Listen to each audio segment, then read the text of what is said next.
Assalamualaikum warahmatullahi wabarakatuh. Perkenalkan, kami dari kelompok 4 yang beranggotakan saya Zikri Ramadan. Saya Ade Daula Lubis. Dan saya Fadal.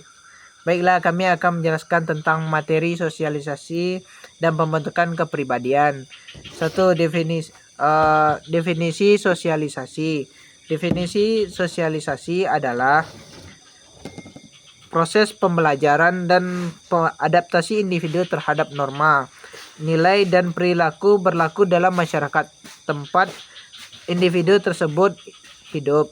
Ini melibatkan interaksi dengan orang lain atau institusi sosial seperti keluarga, sekolah, media, dan lain-lainnya. Sosialisasi membantu individu memahami peran mereka dalam masyarakat, memperoleh keterampilan sosial, dan mengembangkan identitas serta kepribadian mereka.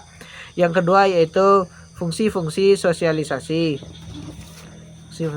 Baiklah, selanjutnya itu fungsi sosialisasi adalah pembentukan identitas.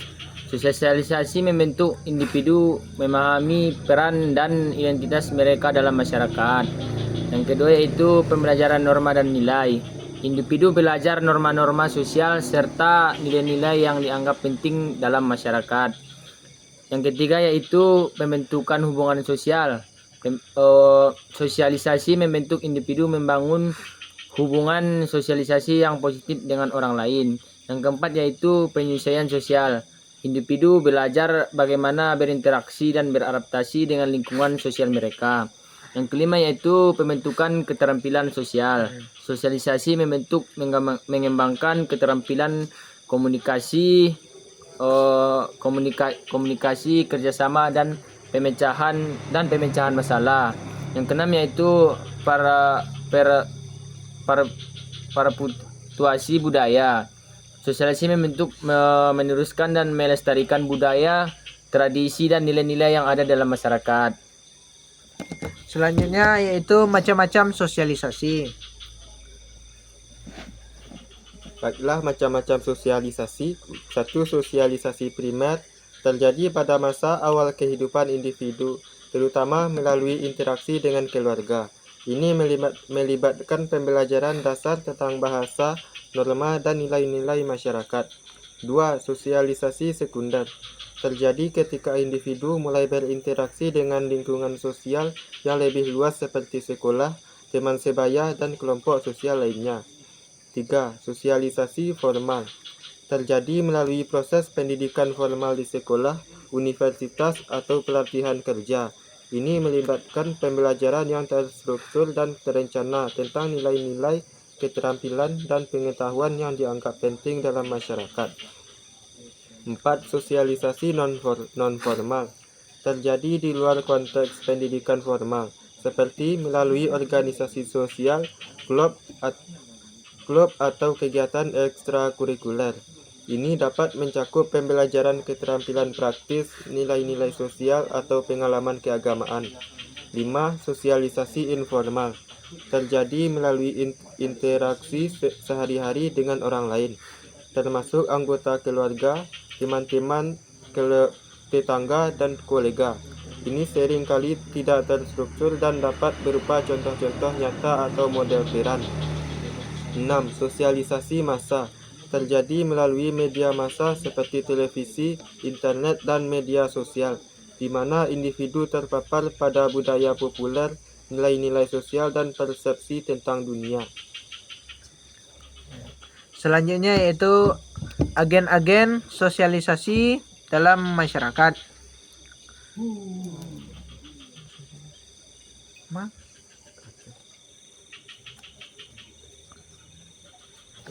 Agen sosialisasi adalah individu, kelompok, ataupun lembaga yang memainkan peran penting dalam proses sosialisasi individu. Beberapa agen sosialisasi dalam masyarakat termasuk 1. Keluarga. Keluarga adalah agen sosialisasi utama yang memengaruhi perkembangan awal individu dalam memahami norma, nilai, dan perilaku dalam masyarakat. Yang kedua yaitu sekolah. Sekolah memberikan pengetahuan formal, mengajarkan norma-norma sosial, serta keterampilan yang diperlukan dalam interaksi sosial. 3 yaitu teman sebaya. Teman sebaya juga memainkan peran penting dalam sosialisasi, membantu individu dalam dinamika sosial, mengembangkan keterampilan sosial dan memperluas jaringan sosial. 4 yaitu media massa. Media massa seperti televisi, koran, internet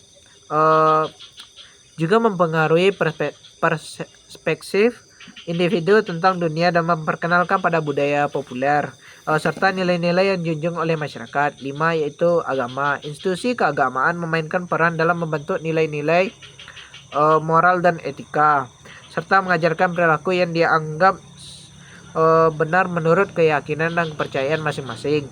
6 memperkerjakan kelompok pekerjaan.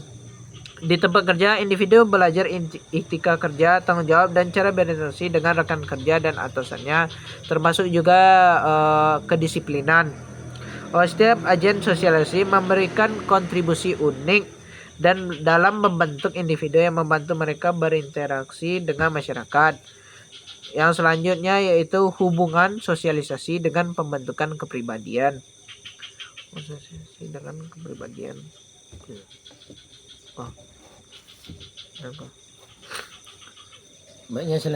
Baiklah, selanjutnya itu hubungan sosialisasi dengan pembentukan Pribadi. Yang pertama yaitu pembentukan nilai dan norma. Sosialisasi membentuk individu memahami dan menerima nilai-nilai serta norma-norma sosial yang berlaku dalam masyarakat. Nilai-nilai ini membentuk landasan moral dan etika yang membentuk kepribadian individu. Yang kedua yaitu pembelajaran peran sosial. Melalui proses sosialisasi, individu memahami peran-peran yang diharapkan dari mereka dalam masyarakat, seperti peran sebagai anak, sahabat, siswa, pekerja, dan sebagainya. Ini dapat membentuk bagian penting dari identitas dan kepribadian mereka. Yang ketiga yaitu pembentukan keterampilan sosial. Sosialisasi membentuk individu mengembangkan keterampilan komunikasi, kerjasama, negosiasi, dan pemecahan masalah yang diperlukan untuk interaksi sosial yang sukses. Keterampilan ini berkontribusi pada pembentukan kepribadian yang percaya diri dan adaptif. Yang keempat yaitu pengaruh lingkungan sosial. Lingkungan sosial yang individu alami selama proses sosialisasi dapat mempengaruhi pembentukan kepribadian mereka. Keluarga, teman sebaya, sekolah, dan media massa semuanya dapat memberikan model peran dan nilai-nilai yang membentuk identitas individu. Yang kelima yaitu penyesuaian sosial. Sosialisasi membentuk individu belajar untuk beradaptasi dengan norma-norma dan tuntunan sosial yang berbeda dalam masyarakat. Kemampuan untuk beradaptasi ini merupakan bagian penting dari pembentukan kepribadian yang matang.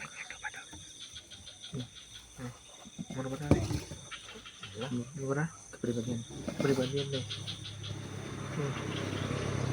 Umur berapa? 4. Pengaruh lingkungan sosial. Lingkungan sosial yang individu alami selama proses sosialisasi dapat mempengaruhi pembentukan kepribadian mereka. Keluarga, teman sebaya, sekolah, dan media massa semuanya dapat memberikan model peran dan nilai-nilai yang membentuk identitas individu. 5. Penyesuaian sosial. Sosialisasi membantu individu belajar untuk beradaptasi dengan norma-norma dan tuntunan sosial yang berbeda dalam masyarakat. Kemampuan untuk beradaptasi ini merupakan bagian penting dari pembentukan kepribadian yang matang.